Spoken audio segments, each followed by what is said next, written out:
Hello students, I hope you all are fine and doing your work. We were reading lesson 8 Silk Road. Silk road is a travelogue, एक यात्रा वृत्तांत है जिसमें writer बता रहे हैं अपनी journey to Mount Kailash. And the lesson begins from Rawu where we read about Lamo, a lady, a Tibetan women who gifted her a sheepskin coat. Okay, and then we read about Ravu, the plains, what he saw on his way. He saw gazelles, then ass, Tibetan mastiffs.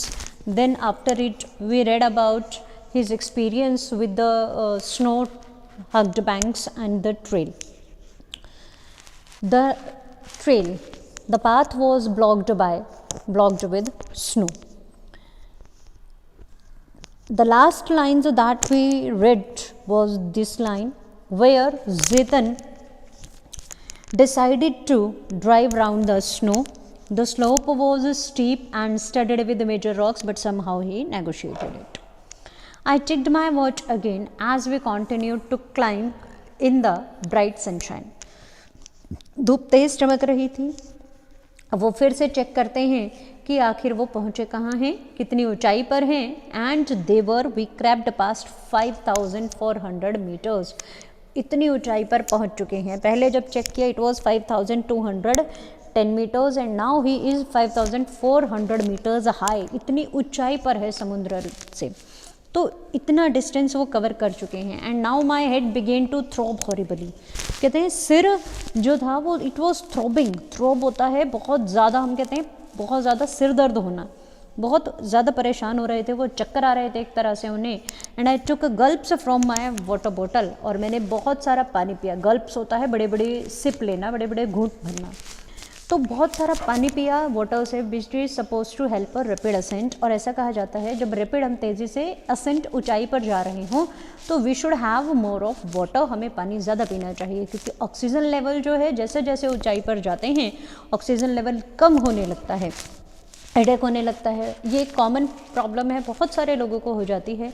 Headache होना, चक्कर आना, vomit होना, वो उसका कारण यही है जब हम ऊंचाई पर जा रहे हों, चढ़ाई पर जा रहे हों. We finally reached the top of the pass at 5515 meters. तो पहुंच गए जो टॉप था वहाँ, और वो था 5515 मीटर की ऊंचाई पर. And it was marked by a large cairn of rocks festooned with white silk scarves and ragged prayer flags. और कैसे पता चला कि वो हाइट टॉप है? उस पर क्या किया हुआ था? Can of rocks. कैन होता पाइल, ढेर लगा देना. पत्थरों का ढेर लगा था. फेस्टून्ड यानी डेकोरेट किया गया था जिसे सफ़ेद सिल्क के स्कार्फ्स जो है, स्कार्फ का प्लूरल है. सिल्क स्कार्फ वहाँ लोगों ने एज अ प्रेयर फ्लैग वहाँ बांधे हुए थे. वी टुक, हमने क्या किया? अ round turn around the can. उस ढेर के चारों तरफ एक चक्कर लगाया. कहते हैं वो जो पत्थरों का ढेर था जिसे लोग पूजनीय मानते थे, कहते हैं वहाँ लोग पूजा करते थे, इसलिए तो प्रेयर फ्लैग्स बांधे हुए थे वहाँ, और उसकी परिक्रमा की जाती है. कहते हैं हमने भी ऐसे ही किया इन क्लॉकवाइज डायरेक्शन, क्योंकि क्लॉकवाइज ही होती है परिक्रमा हमेशा, जैसे कि ट्रेडिशन है. And Jitan checked the tyres on his vehicle. Jitan ने अपनी गाड़ी के टायर्स चेक किए. Stopped at the petrol tank and partially unscrewed the top which emitted a loud hiss. और एक पेट्रोल टैंक पर, एक पेट्रोल पंप पर रुका गाड़ी में फ्यूल लेने के लिए, और जैसे ही पार्शली थोड़ा सा अनस्क्रू किया, टॉप को खोलने लगा उसका बोनट, उससे बहुत तेज़ धुआं निकला. हिस स्नेक की साउंड को कहा जाता है जब धुआं निकलता है काफ़ी तेज़ी से. Lower atmospheric pressure was allowing the fuel to expand. इसकी वजह से जो वहाँ पर लोअर था एटमॉस्फेरिक प्रेशर, उसकी वजह से फ्यूल एक्सपैंड हो रहा था, फैल रहा था, और इस कारण ऐसा हुआ. The it sounded dangerous to me. Writer कहते हैं मुझे तो लगा कि शायद ये थोड़ा खतरा हो सकता है, बट ज़ेतन ये नॉर्मल है जब हिली एरियाज़ में जाते हैं. लेकिन ज़ेतन हंसकर क्या कहते हैं, मे भी हो सकता है बट नो स्मोकिंग, कि आप स्मोक ना करें, क्योंकि ये एक उन्होंने जेस्चर, एक वो था, ह्यूमरस जेस्चर था, सिर्फ मजाक किया उनके साथ. इससे हमें पता चलता है the writer was in habit of smoking. So my headache soon cleared as we careered down the other side of the pass. Career down यानी तेज़ी से नीचे उतरे.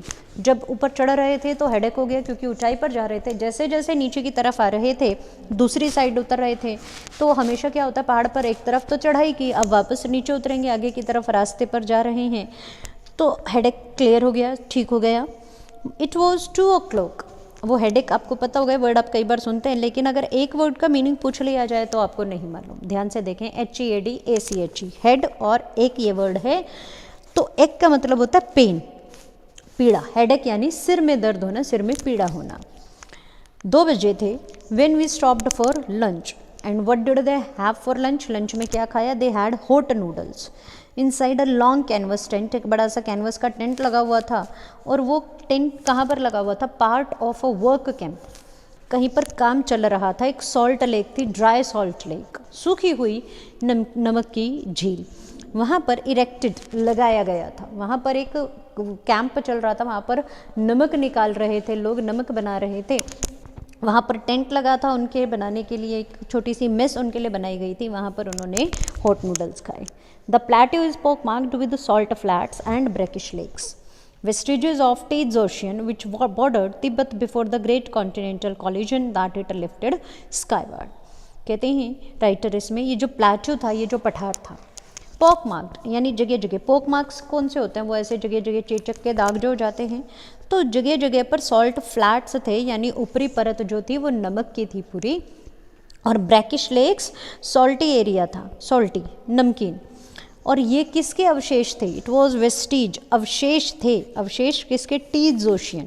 कैपिटल आप देख पा रहे हैं, प्रॉपर नाउन है। एक समय पर यहाँ टीज ओशियन हुआ करता था, जो ग्रेट कॉन्टिनेंटल कॉलिजन हुआ, उससे पहले ये तिब्बत का बॉर्डर था। अब ग्रेट कॉन्टिनेंटल कॉलिजन आपने शायद हिस्ट्री में पढ़ा होगा, एसएसटी में, हिस्ट्री या ज्योग्राफी में आपने पढ़ा होगा।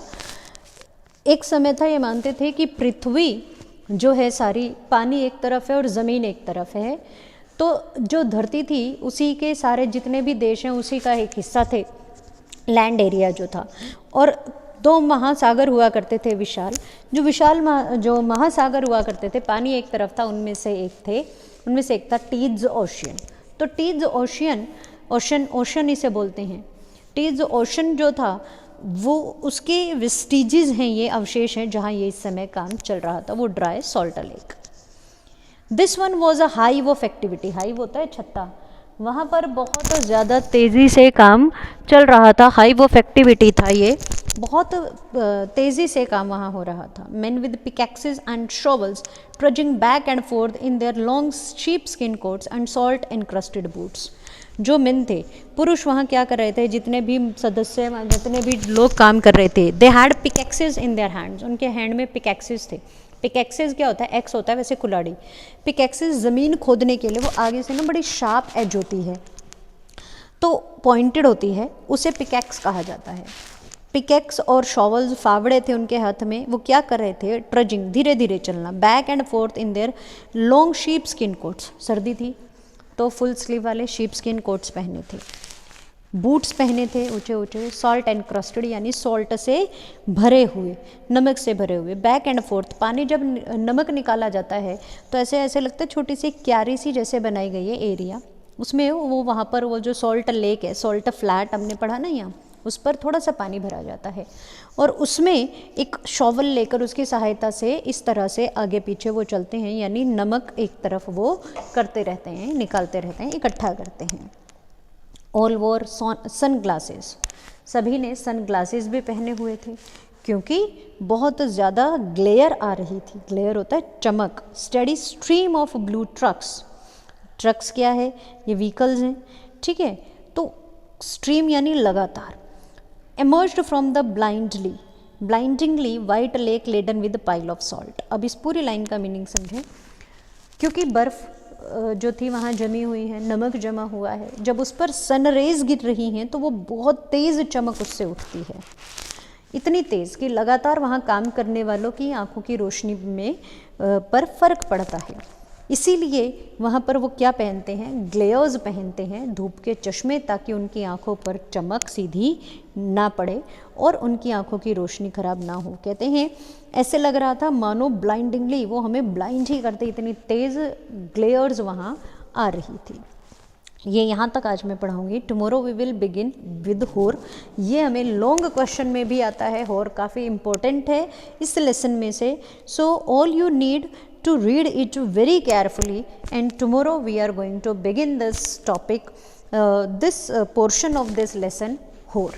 Okay, by now for today you will read this paragraph and continue with your lesson. Thank you.